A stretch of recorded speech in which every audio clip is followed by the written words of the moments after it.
Hello everyone, कैसे हैं सब। आज का जो लेक्चर मैंने आपको कहा था सुबह आएगा, सॉरी थोड़ा सा लेट हो गया। How to attempt mock test. 5-6 mock आप सब दे चुके हैं। आपको पता चल गया कि 20-20 मिनट में क्या होता है, किस तरह से आते हैं, किस तरह से लेवल चेंज हो सकता है, ये सब आप लोगों को पता चल गया। लेकिन अब मैं आपको बताऊंगा कि कहाँ पे आप सबसे गलतियां हो जाती हैं और कैसे उन गलतियों को अवॉइड कर सकते हैं हम। शॉर्ट में ये वीडियो होगी, ध्यान से सुनना। जो भी चीज कहूंगा कोशिश करना जो नेक्स्ट के हमारे 4 मॉक टेस्ट हैं उन पर आप ये अप्लाई करें। आप उन पे ये अप्लाई करेंगे तो आप खुद अपने आप में इम्प्रूवमेंट देख लेंगे कि किस हिसाब से हुई है। सबसे पहले मैं आपसे सेक्शन वाइज बात करूंगा, हर एक सेक्शन को लेके।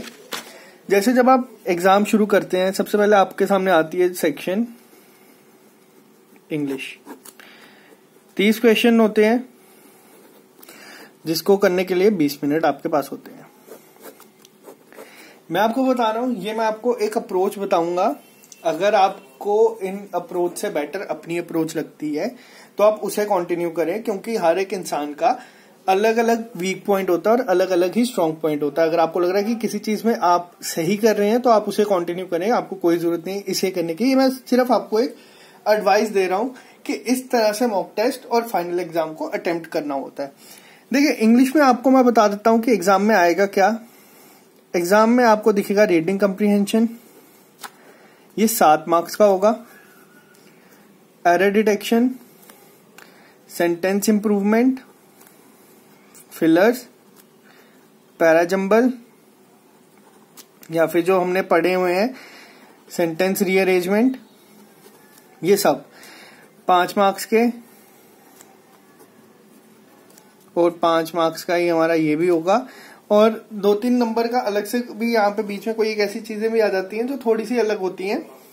इतना फिलहाल मैं आपको बताता हूँ। ये कई एग्जाम में क्या होता है, वहां पे लास्ट टू लास्ट ईयर क्या हुआ था ना, स्टार्ट बैंकिंग एसोसिएट या क्लरिकल की बात करूं, 10 नंबर के एरर डिटेक्शन, 10 मार्क्स के फिलर और 10 मार्क्स का पैसेज सिर्फ, और ये 30 मार्क्स खत्म। अब मैं आपको बताऊंगा अप्रोच क्या करनी है। जब आप मॉक टेस्ट शुरू करते हैं, सबसे पहली चीज आपके दिमाग में होनी चाहिए, जो जैसे यहाँ पे लिखे होते हैं 1 2 3 4 5 6 7 8, इस तरह करके आपकी कोशिश क्या होनी चाहिए कि आप एटलीस्ट ये पूरा एक राउंड लगाएं। कि क्वेश्चन एग्जाम में कभी भी कोई भी ऐसा नहीं होना चाहिए कि 20 मिनट की सेक्शन में आपसे क्वेश्चन आप देख ही नहीं पाए। आपने 30 क्वेश्चन देखने हैं एटलीस्ट। अब आपको पता है कि 30 क्वेश्चन है और 20 मिनट है। ऑब्वियसली 1 मिनट से कम टाइम आपको एक क्वेश्चन के लिए मिलेगा। किस तरह से अप्रोच करनी है मैं आपको बताता हूँ। वो सबसे पहले, अगर आपने सपोज पेपर स्टार्ट किया, किसी को नहीं पता कि किस सीक्वेंस में आएगा। अगर आपको एग्जाम में दिखा रीडिंग कम्प्रीहेंशन, जिन लोगों की इंग्लिश काफी वीक है, जिन लोगों को लगता है कि उनके मार्क्स नहीं आ रहे, उन्हें भी मैं सजेस्ट करूंगा वो क्या करें, और जिनकी स्ट्रांग है उन्हें भी सजेस्ट करूंगा कि आप क्या करें, इसे देखते ही स्किप किस तरह से करना है, नेक्स्ट नेक्स्ट नेक्स्ट नेक्स्ट, इस तरह से हमें स्किप नहीं करना।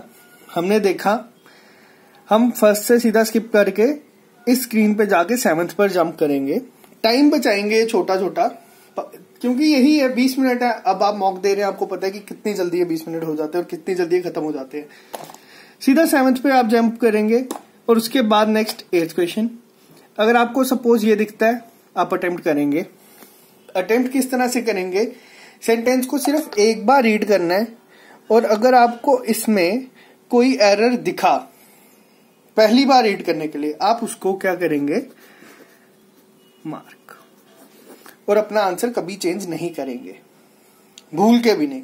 क्योंकि इंग्लिश एक ऐसी सेक्शन है, अगर आप अपने आंसर चेंज करते रहेंगे तो आपको हर एक सेंटेंस में आपको एरर ही दिखता रहेगा, जो कि इंप्रूव करना काफी, फिर आपको वो लगेगा कि टाइम कंज्यूमिंग है। और एक टाइम के बाद ऐसा हो जाता है, 1-1.5 मिनट के बाद, कि आप सिर्फ सेंटेंस रीड कर रहे हैं, आप एरर नहीं ढूंढ रहे बट रीड करे जा रहे हैं।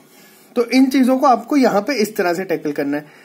डबल फिलर, सेंटेंस इंप्रूवमेंट किस तरह से करने हैं, इन पे लेक्चर बने हुए हैं, आप जाके वो देख लें।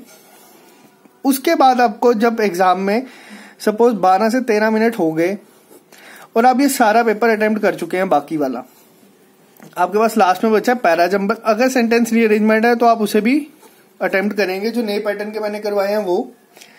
और अगर पैराजंबल और रीडिंग कम्प्रीहेंशन बचे हैं दोनों टॉपिक और आपके पास टाइम इतना है कि आपको पता है कि एक चीज करनी है, सबसे पहले मैं आपको क्या सजेस्ट करूंगा, आप पैराजंबल को एक नजर माने, देखेंगे कितने सेंटेंसेस वहां पे उन्होंने हमें दिए हुए हैं। अगर वो 5 तक हैं तो आप उसे अटेम्प्ट करने की एक ट्राई करें 1 मिनट तक देके।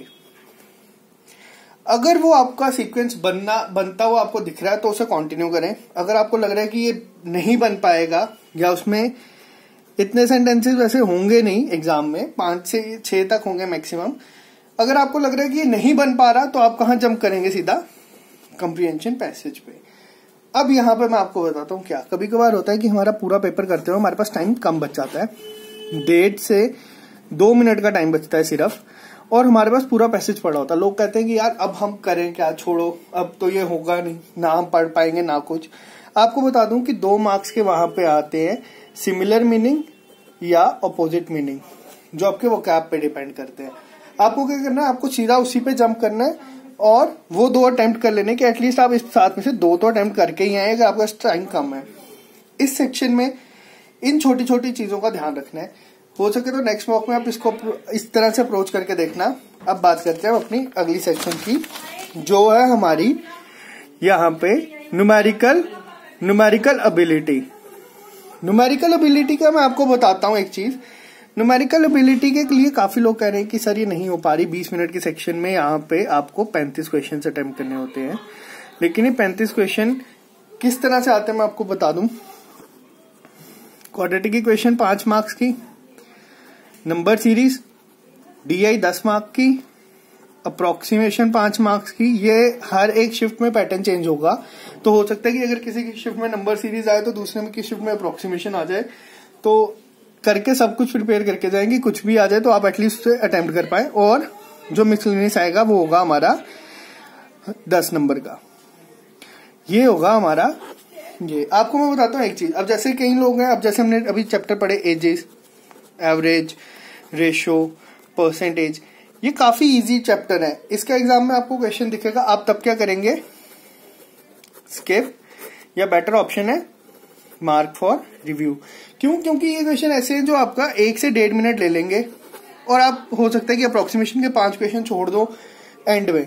इसमें भी सेम क्या करना है कि 35 क्वेश्चन होंगे, आपको एक राउंड जरूर लगाना है। मैं आपको बता रहा हूं अपने एक्सपीरियंस से, एग्जाम में अगर आपका एग्जाम टफ है, सपोज ये सेक्शन आपकी टफ आई है बाकी सेक्शन के कंपैरिजन में, तो जो इसके लास्ट के क्वेश्चन होंगे ना 31, 32, 33, 34, ये पक्का इजी होंगे। तो यहां पे टाइम वेस्ट करने से बेटर है आप सीधा लास्ट में देखें। क्यों? क्योंकि एक तो 5 क्वेश्चन आपको सीधा एडवांटेज मिल जाएगी। अगर पेपर टफ है तो मैं बता रहा हूं कि मेजॉरिटी लोग यहां तक पहुंचेंगे ही नहीं। इसीलिए मैं कह रहा हूं कि राउंड लगाना क्यों जरूरी है पूरा एक 35 क्वेश्चन का। इससे आपको काफी हेल्प होगी बाकियों से एडवांटेज लेने के लिए। अब जैसे सपोज एजिस का क्वेश्चन आपको 2 लाइन का दिख रहा है, लेकिन वो थोड़ा ट्रिकी है, करने वाला बंदा उसको 2 से 2.5 मिनट में सॉल्व कर रहा है। क्या आपको लगता है कि 20 मिनट की सेक्शन में वो 35 क्वेश्चन तक लास्ट में पहुंच पाएगा? वो तब तक नहीं पहुंच पाएगा अगर उसने बहुत स्पीड से किया होगा। वहीं जो यहाँ पे इन क्वेश्चंस को देख के स्किप या मार्क फॉर रिव्यू कर देगा। अगर आप 35 क्वेश्चन अटेम्प्ट कर चुके हो आपके 17 से 18 मिनट में और आपके पास लास्ट के 2 मिनट है, तो आप क्या करेंगे, सीधा जंप करेंगे इन क्वेश्चंस पे जो आपने पढ़े हुए होंगे। तो उस टाइम पे अगर आप 1 या 2 भी अटेम्प्ट कर लेंगे, वो काफी ज्यादा आपको डिफरेंस दे देगा बाकी लोगों से। क्योंकि अगर पेपर इजी है तो 20 से 22, 25 तक तो सब करेंगे। मैटर क्या करेगा कि आपने उनसे ज्यादा कितने की है। ये बात थी हमारी न्यूमेरिकल एबिलिटी की। अब बात करते हैं अपनी तीसरी सेक्शन की, जो है रीजनिंग। यार सिर्फ प्री का बता रहा हूं अभी।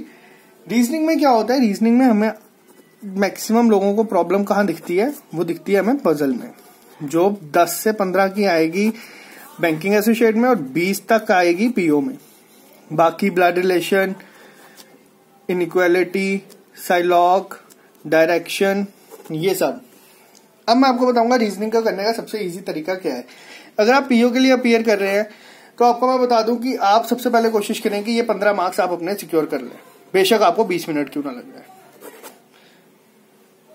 ये आपको मैं इसलिए कह रहा हूं कि कभी कभार क्या होता है कि सपोज आपने पेपर स्टार्ट किया, मैंने भी थोड़ी दिन पहले एक वैकेंट सीट वाला स्क्वायर वाली जो पजल करवाई थी, अगर आप वो देखें आपने अगर सपोज वो की, मैंने जिस तरह उसमें 260 सेकंड अपने वेस्ट किए, 4-4.5 मिनट वेस्ट। अभी मेरे को चलो एक्सपीरियंस है मॉक टेस्ट देने का, तो मैं पैनिक नहीं किया, फिर भी मैंने कोशिश की और मार्क्स, लेकिन मेरे मार्क्स वहां पे फिर भी 10 से 12 मार्क्स गिरे।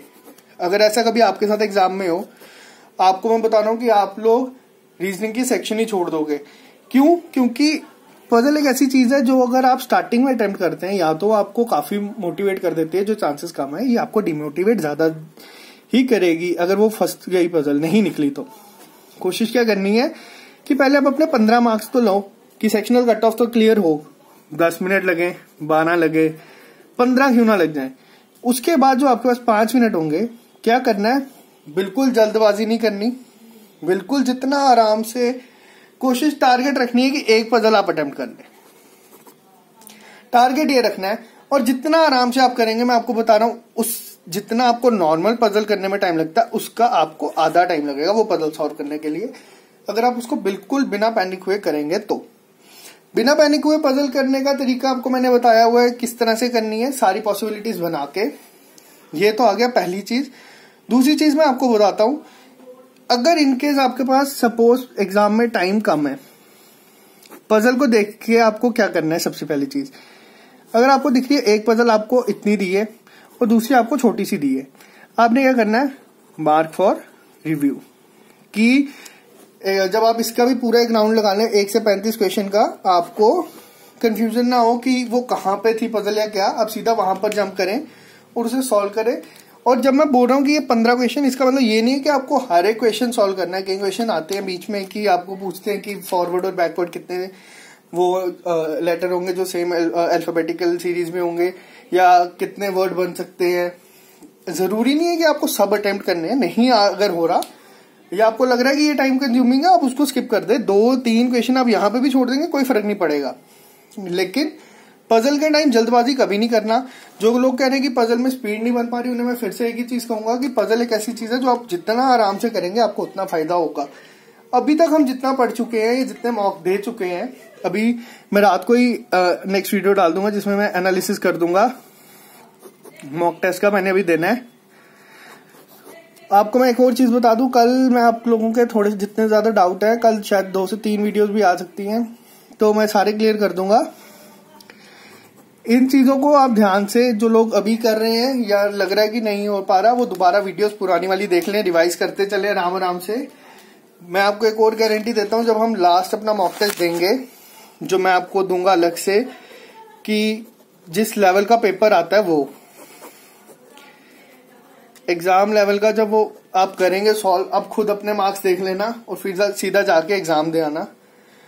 और उसके बाद जो लोग पीओ वाले हैं वो तो कंटिन्यू करेंगे, जो बैंकिंग एसोसिएट वाले हैं उनको मुबारक, उनकी नई जॉब। सफर यही तक ही था फिर हमारा, तो खत्म होने पे आ चुका है अब। सबको ऑल द बेस्ट, आराम आराम से करते चले, जैसा चल रहा है चलता रहे, पैनिक ना करें। जितनी स्पीड से कर रहे हो, जितनी स्पीड से हो रहा बहुत है।